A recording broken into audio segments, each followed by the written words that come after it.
जय हिंद दोस्तों, आपका स्वागत है आपके अपने YouTube चैनल महतो एकेडमी में। इस वीडियो में हम लोग झारखंड पॉलिटेक्निक प्रवेश परीक्षा 2022 के क्वेश्चन आंसर के बारे में बातें करने वाले हैं। भौतिक विज्ञान के सेक्शन का आपका पहला क्वेश्चन है और क्वेश्चन नंबर 101 है, इनमें से कौन सदिश राशि नहीं है? तो इसका राइट आंसर होगा ऑप्शन नंबर बी, चाल। चाल आपका जो है सदिश राशि नहीं है, बाकी आपका विस्थापन, वेग एवं त्वरण जो है एक सदिश राशि है।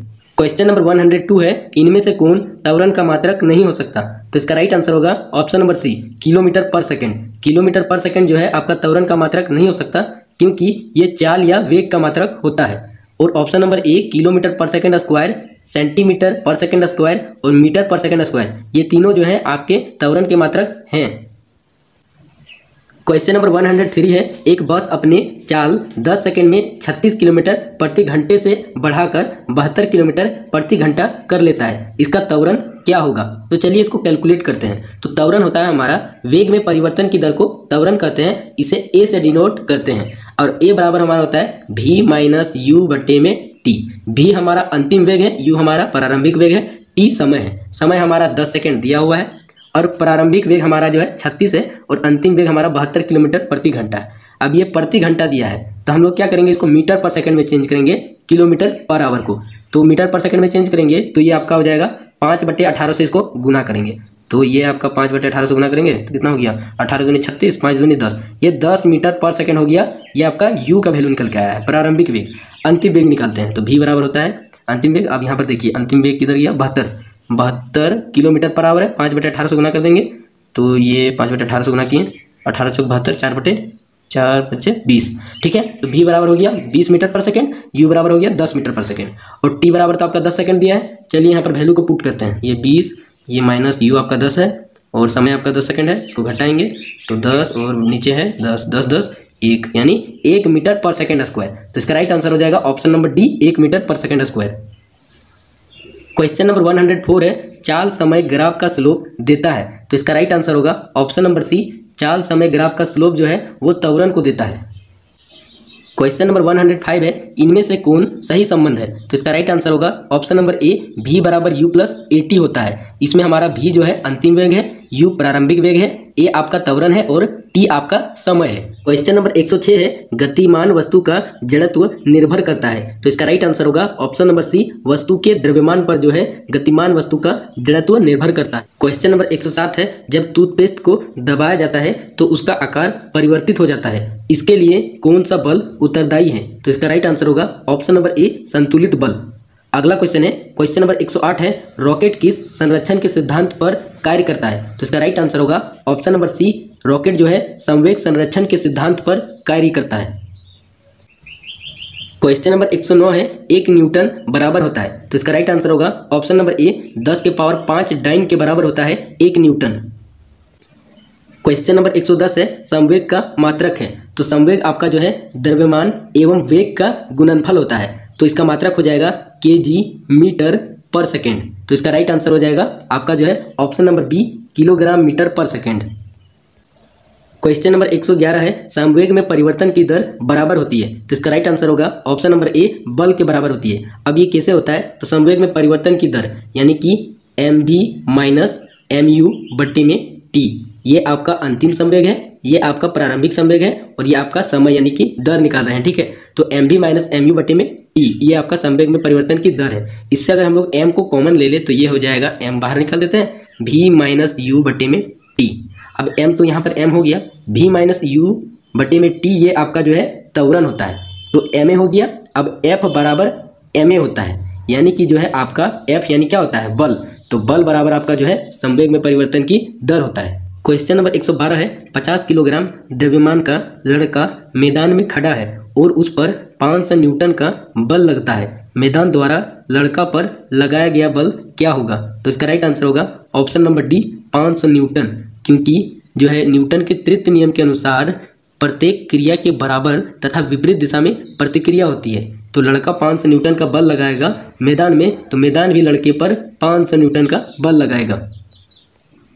क्वेश्चन नंबर 113 है, 5 न्यूटन बल द्वारा 20 किलोग्राम की वस्तु पर उत्पन्न त्वरण मीटर पर सेकंड स्क्वायर में होगा, तो इसको कैलकुलेट करते हैं। तो हम लोग जानते हैं कि F बराबर एम ए होता है, अगर ए को कैलकुलेट करेंगे तो ये एफ बटे में m हो जाएगा। फोर्स आपका यानी बल जो है आपका 5 न्यूटन है और जो है आपका द्रव्यमान 20 किलोग्राम है। इसको जब डिवाइड करेंगे तो ये ऑप्शन नंबर सी 0.25 मीटर पर सेकंड स्क्वायर के बराबर होगा। क्वेश्चन नंबर 114 है, केपलर के ग्रहों की गति के सिद्धांत के अनुसार कौन सा कथन सत्य होगा? तो इसका राइट आंसर होगा ऑप्शन नंबर सी RQ अनुक्रमानुपाती होगा टी स्क्वायर के। आपके केपलर के तृतीय नियम के अनुसार सूर्य से किसी भी ग्रह के बीच की दूरी, बीच के औसत दूरी का जो घन होता है वो अनुक्रमानुपाती होता है सूर्य के चारों ओर घूमने में लगे समय के वर्ग के समानुपाती होता है। तो इसका राइट आंसर हो जाएगा option number C. Question number 115 है, आर त्रिज्या के पृथ्वी के केंद्र पर वस्तु का भार होगा। तो इसका राइट आंसर होगा ऑप्शन नंबर ए 0, क्योंकि जो है पृथ्वी के केंद्र पर जी का मान जो है वो 0 होता है। क्वेश्चन नंबर 116 है, इनमें से कौन ऊर्जा का मात्रक नहीं है? तो इसका राइट आंसर होगा option number C kilowatt. Kilowatt जो है आपका शक्ति का मात्रक है, इसलिए ये ऊर्जा का मात्रक नहीं है।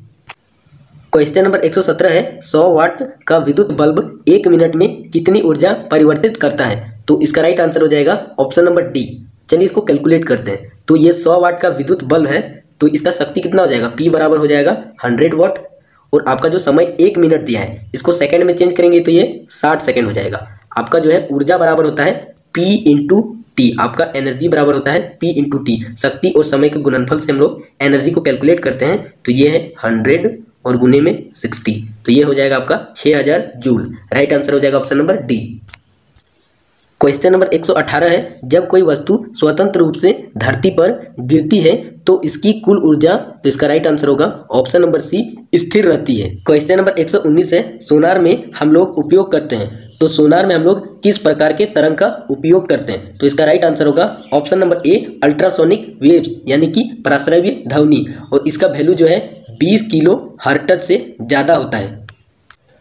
क्वेश्चन नंबर 120 है, भूकंप के समय किस तरह की ध्वनि उत्पन्न होती है? तो इसका राइट आंसर होगा ऑप्शन नंबर बी इंफ्रासाउंड, जिसे हम लोग अश्रव्य ध्वनि भी कहते हैं, और इसका वैल्यू जो है 20 हर्ट्ज से कम होता है।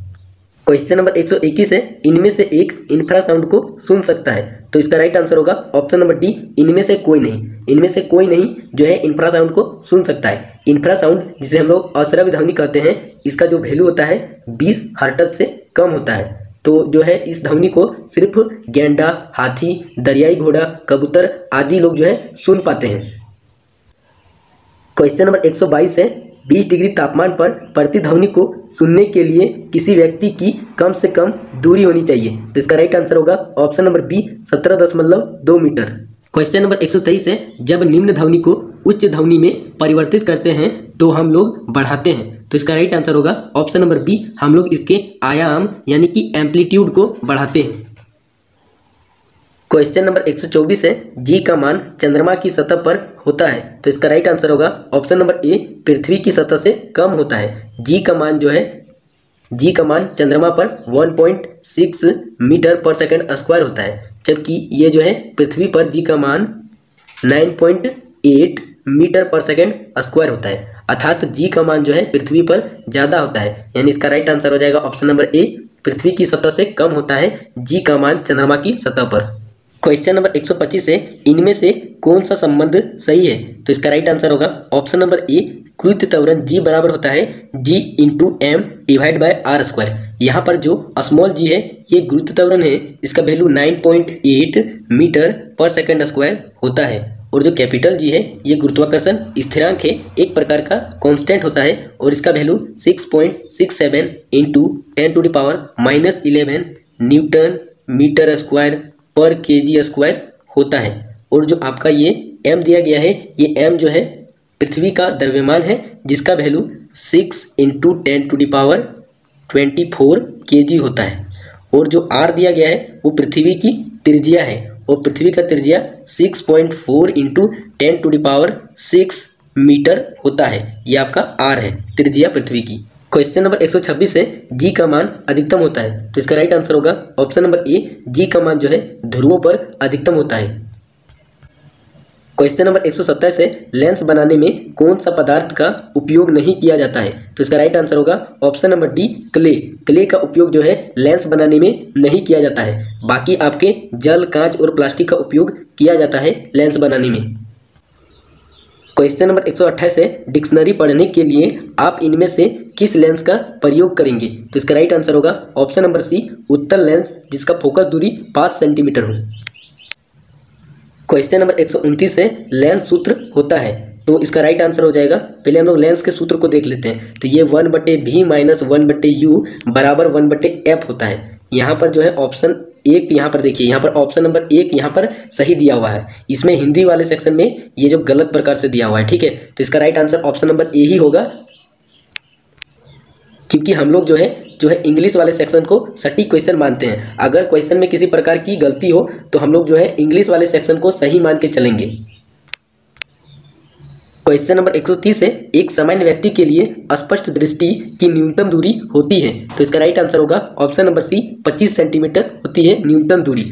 और अधिकतम दूरी पूछा जाए तो वो आपका जो है अनंत होता है। क्वेश्चन नंबर 131 है, किसी वस्तु का प्रतिबिंब मानव आंख पर बनता है। तो इसका राइट आंसर होगा ऑप्शन नंबर डी, रेटिना पर बनता है।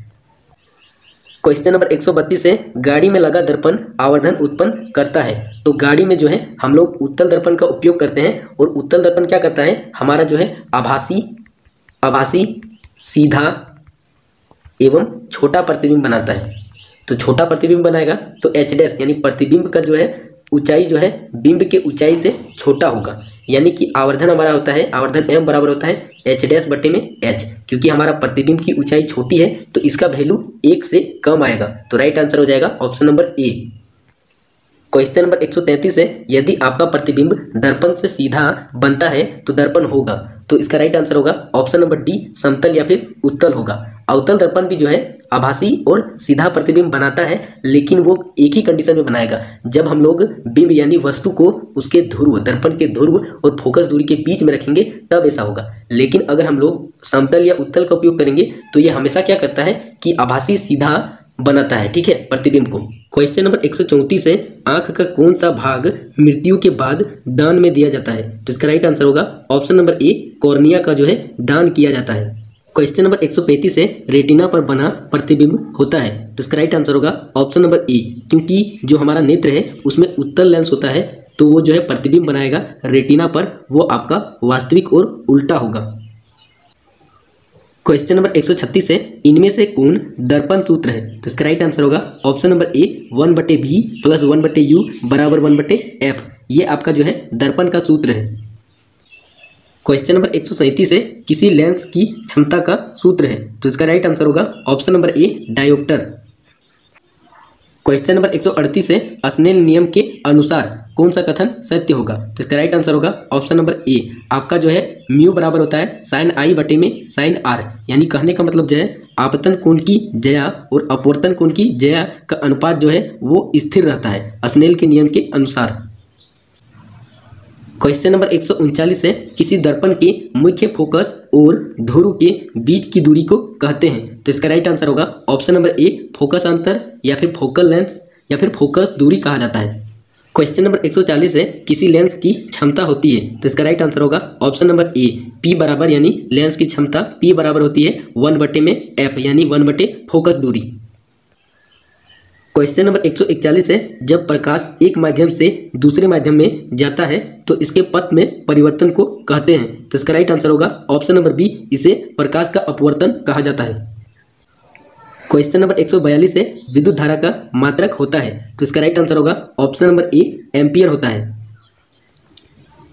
और आपका जो है कूलम पर सेकंड भी होता है, यानी इसका right answer option number D हो जाएगा, 1 से अधिक। इसका राइट आंसर हो जाएगा ऑप्शन नंबर डी, 1 से अधिक, क्योंकि विद्युत धारा का मात्रक एम्पियर भी होता है और कूलम पर सेकंड भी होता है। क्वेश्चन नंबर 143 है, प्रिज्म में कितने सतह बंद हैं। तो इसका राइट आंसर होगा option number C, 5। Question number 144 है, यदि किसी वस्तु का द्रव्यमान m kg है तथा वेग आपका v मीटर पर सेकंड है तो इसकी गतिज ऊर्जा होगी। तो इसका राइट आंसर होगा ऑप्शन नंबर ए, k बराबर हो जाएगा 1/2 mv²। क्वेश्चन नंबर 145 है, श्वेत प्रकाश कहा जा सकता है? तो इसका राइट आंसर होगा ऑप्शन नंबर सी, पॉलीक्रोमेटिक। श्वेत प्रकाश को हम लोग पॉलीक्रोमेटिक लाइट कहते हैं। क्वेश्चन नंबर 146 है, तारों के चमकने का क्या कारण है? यहाँ पर चमकना नहीं होगा, टिमटिमाना होगा। तारे के टिमटिमाने का क्या कारण है? तो वायुमंडलीय प्रकाश अपवर्तन के कारण जो है, ऑप्शन नंबर ए, अपवर्तन के कारण जो है तारे टिमटिमाते हुए नजर आते हैं। क्वेश्चन नंबर 147 है, इनमें से कौन विद्युत क्षमता को नहीं बतलाता है? विद्युत क्षमता यानी शक्ति, P बराबर होता है आपका V इंटू आई, और इसको जब हम लोग एक्स्ट्रा और कैलकुलेट करेंगे तो ये V स्क्वायर बटे में R भी होता है, और ज़्यादा कैलकुलेट करेंगे तो ये हो जाएगा I स्क्वायर इंटू R भी होता है। तो ये तो हो जाएगा, ये भी हो जाएगा और ये भी हो जाएगा। तो इसका राइट आंसर हो जाएगा ऑप्शन नंबर बी, ये आपका गलत है। क्वेश्चन नंबर 148 है, एक विद्युत बल्ब को 220 वोल्ट के जनरेटर से जोड़ा गया है। विद्युत धारा का मान 0.50 एम्पीयर है। बल्ब की क्षमता क्या होगी? तो चलिए इसको कैलकुलेट करते हैं। बल्ब की क्षमता P बराबर हो जाएगा आपका V इंटू में I। वोल्टेज आपका कितना है? 220 volt into current 0.5 ampere, 50 ampere. इसको कैलकुलेट करेंगे तो आपका 110 वाट आंसर आएगा। इसका राइट आंसर हो जाएगा option number A, 110 watt. Question number 149 है, ओम के नियम के अनुसार इनमें से कौन सही है? तो इसका राइट आंसर हो जाएगा option number A, V is to I R, ये भी सही है। और आगे जो है option number B, I equal to V बटे में R, ये भी आपका सही है। ऑप्शन ए और बी दोनों सही है। तो इसका राइट आंसर हो जाएगा ऑप्शन नंबर डी, एक से अधिक। क्वेश्चन नंबर 150 है, जब कई प्रतिरोधक श्रृंखला में जुड़े होते हैं तो समकक्ष प्रतिरोध बराबर होता है। आपका जो है समतुल्य प्रतिरोध R इक्विवेलेंट बराबर होगा R1 जोड़ R2 जोड़ R3 जोड़ R4, इसी तरह करके बढ़ते जाएगा। राइट आंसर हो जाएगा option number A, R equal to हो जाएगा R1 जोड़ R2 जोड़ R3। अगर पार्श्व क्रम में कनेक्ट करेंगे तो यही हो जाता है 1 बटे R इक्विवेलेंट इक्वल टू 1 बटे R1 जोड़ 1 बटे R2 जोड़ 1 बटे R3, इस तरह हो जाता है। तो इसका तो है श्रृंखला में है, तो राइट आंसर हो जाएगा ऑप्शन नंबर ए। तो हम जो है झारखंड पॉलिटेक्निक एंट्रेंस एग्जाम 2022 के फिजिक्स के सेक्शन के 50 क्वेश्चन करने के बाद यही अनुमान लगा सकते हैं कि जो है इस बार जो है क्लास 9th और 10th दोनों ही के फिजिक्स के चैप्टर से अच्छे अच्छे क्वेश्चन पूछे हैं। तो आगे भी हो सकता है कि इसी प्रकार से क्वेश्चन पूछा जा सकता है। तो मिलते हैं अगले वीडियो में, तब तक के लिए जय हिंद।